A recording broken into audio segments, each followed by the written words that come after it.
Hello, entrepreneurs. Welcome to another episode of Entrepreneur Fundamentals. My name is Robert Bitto. Today, we're going to talk a little bit about the imposter syndrome, some of its causes, and how you can get out from under this terrible, terrible feeling that you might be having. So, what is the imposter syndrome? Well, I first heard about this about 8 years ago. I've never experienced it myself, believe me. But what it is, supposedly, is when somebody who has achieved a certain level or has done a whole bunch of stuff and they feel like they haven't really deserved it and that somebody's going to find out about them, that they're really a fraud and that they didn't get to the place that they're at by merit or by being talented or skilled or smart or particularly special. Well, there's no place for that in business. I'm going to relate that back to business. But before that, I'm going to give you some examples and some anecdotal experience. I first heard about this about 8 years ago, and it was from a woman who used to come into my store. She was a customer, and she also would come in with her husband. They did handcrafted stuff. I sell handcrafted things. When I had a retail store, what I did, which was a mistake, was I would buy crafts from local people. And I say it was a mistake because my company's name is Sueños Latin American Imports. But I told local crafters who were Latino, or as they say now, Latinx. I told people who would be interested in fitting the theme and the pricing structure of my store, fine, I'd be open to your crafts. So this woman and her husband would come in with boxes of stuff when they were late on their mortgage, when they had this or that to pay for, whatever.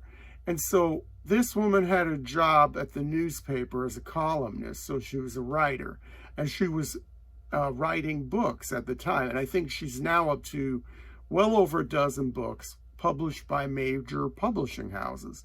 One day she came into my store with one of her books, I guess a few chapters of her latest novel that was brewing, and stuff. And I thought, wow, I can't wait to read this. She's a columnist in the paper I read. I know her personally. I love writing. I love to write. And since then, I've published my own books. But I was really interested in reading this rough draft of hers. And it took place in Mexico, which, although she was Latina, she didn't speak Spanish and she had never gone to Mexico before, which I thought was kind of odd, but whatever. So I took this rough draft. It was like 4 or 5 chapters. She left. I started reading this. Then my employee came in from the back room and asked me what I was reading. And I was like, I can't believe this. And then I said, here, you take a look at this. Go back there and read a couple chapters. And then the woman came out, my worker, and said, 2 words, it's crap. And it was terrible. It wasn't, the story wasn't only terrible, but the writing was absolutely horrendous. I wrote better as a 13-year-old in middle school than this woman could write as an adult, even with books published, even with a job writing at a major newspaper.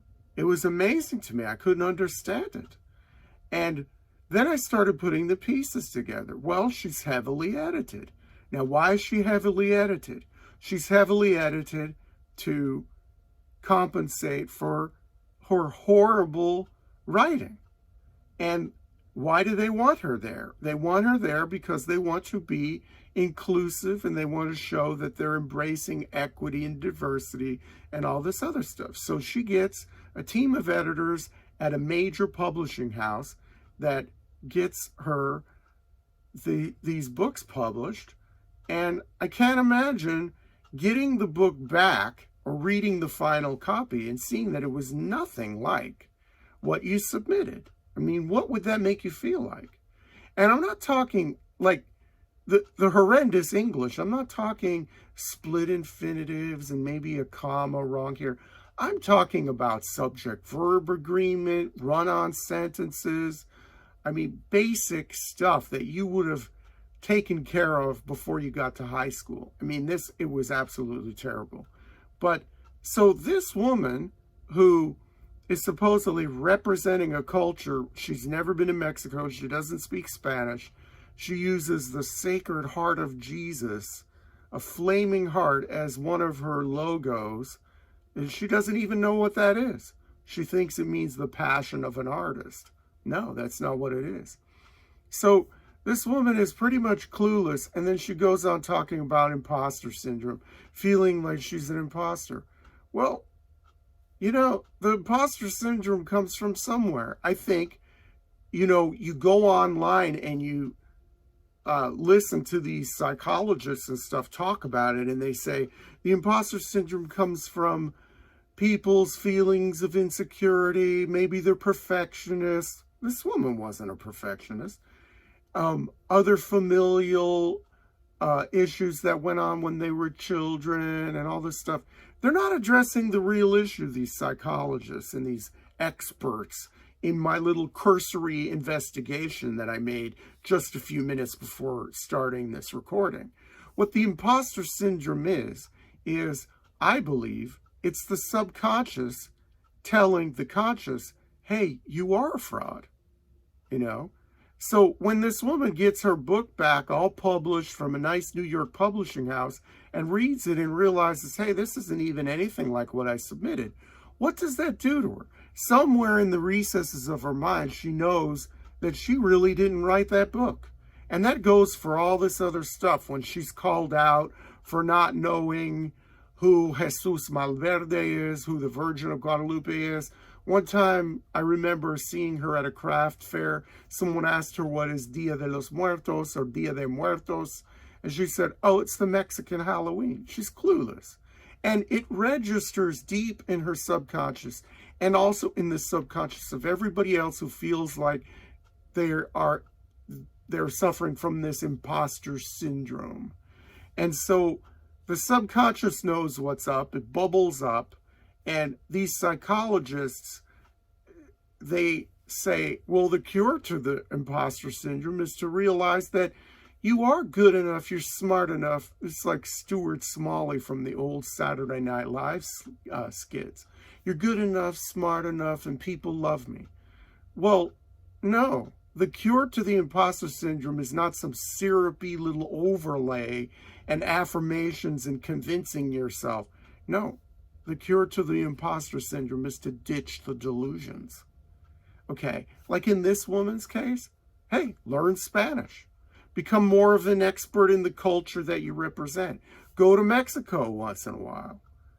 I mean, take a few trips down there. And for goodness sake, get a copy of Strunk and White, Elements of Style. Read that book a couple times. When you become an expert, then you would raise your level up to the delusional level that you had. So the best way to combat the imposter syndrome is to quit being a fraud. How about that?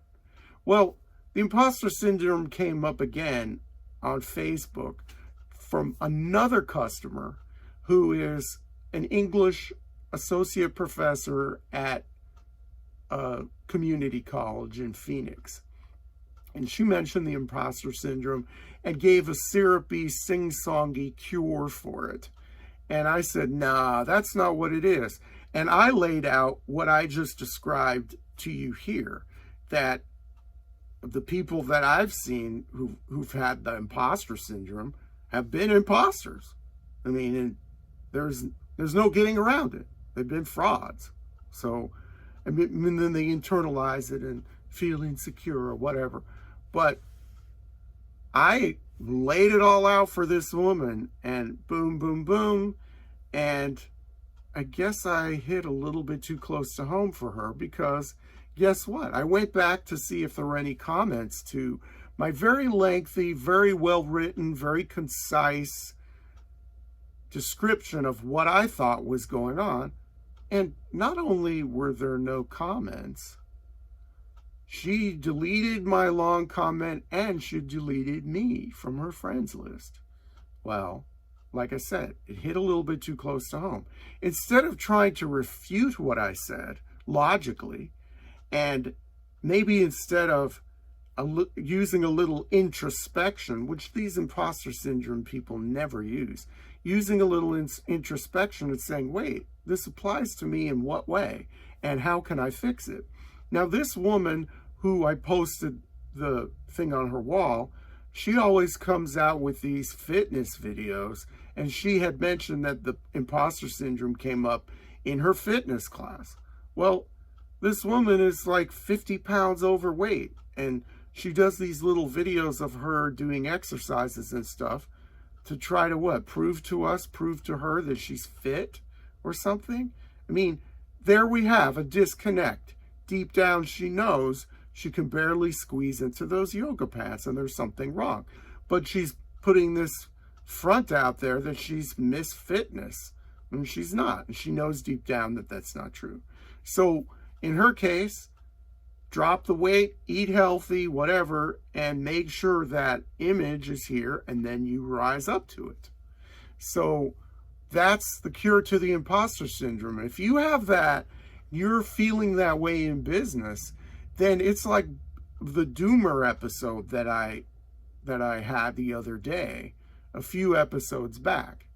You can't be a doomer when you're in business. You can't have a negative attitude, and you cannot be an imposter. You can't, if you're feeling that imposter syndrome, let it be a red flag to you and say, hey, wait a minute, am I a fraud? How am I being a fraud? How am I being less than what I'm presenting myself to be? And then raise yourself up to that level that you need to be at. There is a difference between the imposter syndrome and fake it till you make it. You know that the fake it till you make it, you know there's a make it that you've got to get to. And so you fake it till you make it until you get to that. You're conscious of the whole process all the way up to that. That's something different. The imposter syndrome is something that really needs to be paid attention to more, I think, especially in business. Don't delude yourself. If other people have deluded you into thinking something else, then the solution to the imposter syndrome is to, be something other than mediocre. Self-introspection, I guess that might be a contradiction in terms. Some introspection would be necessary for you to overcome this. And in the case of that woman deleting my stuff, she didn't want to have anything to do with that. A sing-songy, syrupy little I'm good enough is enough, but it isn't, because then that's going to keep coming back. And one TED Talk I saw said, there's no way to eliminate the imposter syndrome. No, I just showed you how. Quit being a fraud. Make sure your skills match what you're doing. And there's no place for this in business. And that person I originally talked about, she did a whole podcast about the imposter syndrome. Now, if someone gave her the suggestions to improve herself, I know she would do the same thing as that woman on Facebook. She would just label the person a hater and delete them. Why? Because doing the work to become something more than mediocre for these imposter syndrome people is a little too much. So don't do this. And in business, there's no room for it.